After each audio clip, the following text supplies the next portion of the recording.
If there is no God, everything is allowed.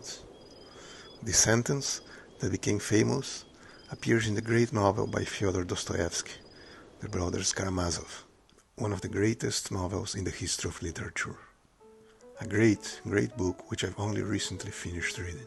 Without giving any spoilers, let's just say that it is the story of three brothers with three very different personalities and destinies. Dmitri is the impulsive and reckless one.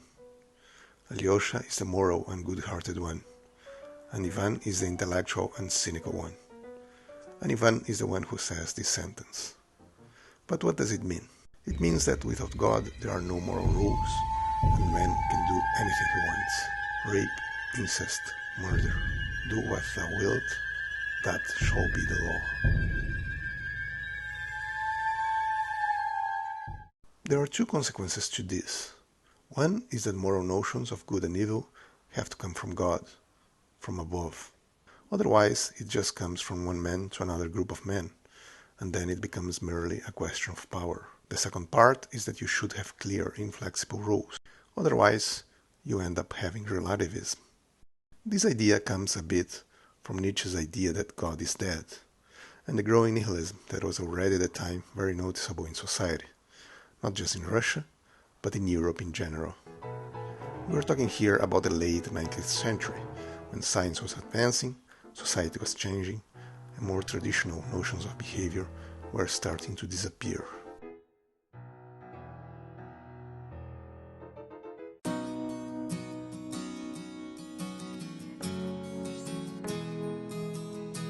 The 20th century saw even greater changes, with feminism, the sexual revolution, the rise of modern democracy, and the further secularization of society, as well as incredible technological changes.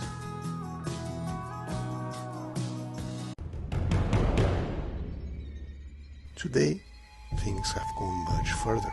We live in times of extreme moral confusion, or maybe we should even say moral inversion. Good is called bad, and bad is called good. Black is called white, and white black. Women are called men, and men are called women. Since we can't even accept nature as it is, the rules of society have become increasingly nonsensical.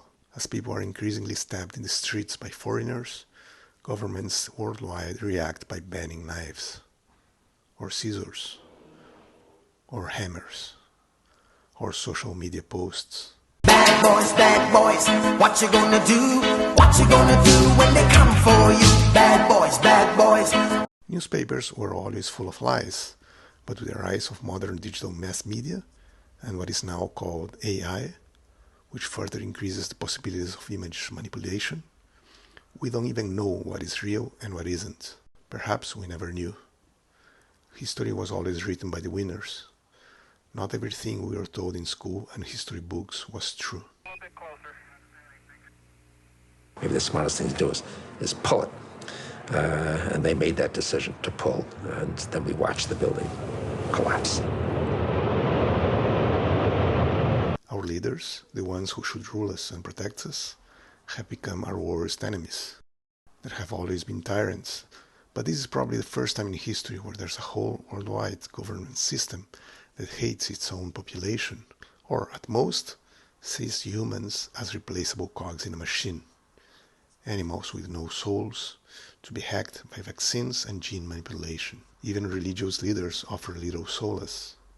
Most of them are also part of this global system that wants to destroy traditional society in the name of a new order. What to do? How can we get rid of this evil global system that seems to increasingly control everything and lead us into a technological dystopia? In Dostoevsky's novel, there is another character called Father Zosima, a monk who is the mentor of the young Alyosha. And he says some interesting things which may be worth repeating. At one point, someone asks him, "How can you prove that God exists?"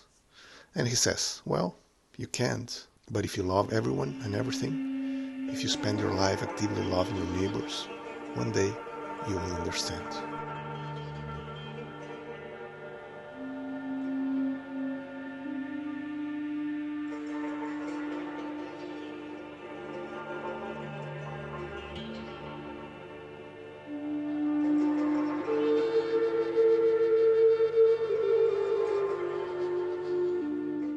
But he warns that such love has to be active, real love.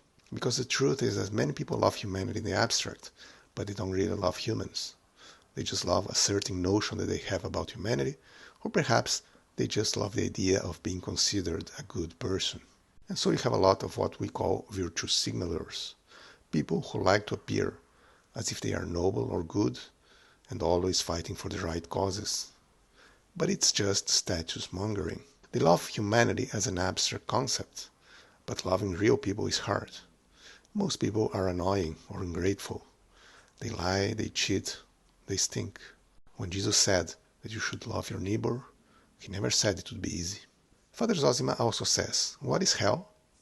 And he says something very interesting. He says, I think hell is the suffering of being unable to love. And if we think about our rulers, and I don't mean just the politicians, but the billionaires, the bankers, the real rulers behind the facade of the state, we see a lot of people that have a lot of power and riches. They have yachts, mansions, cars, women.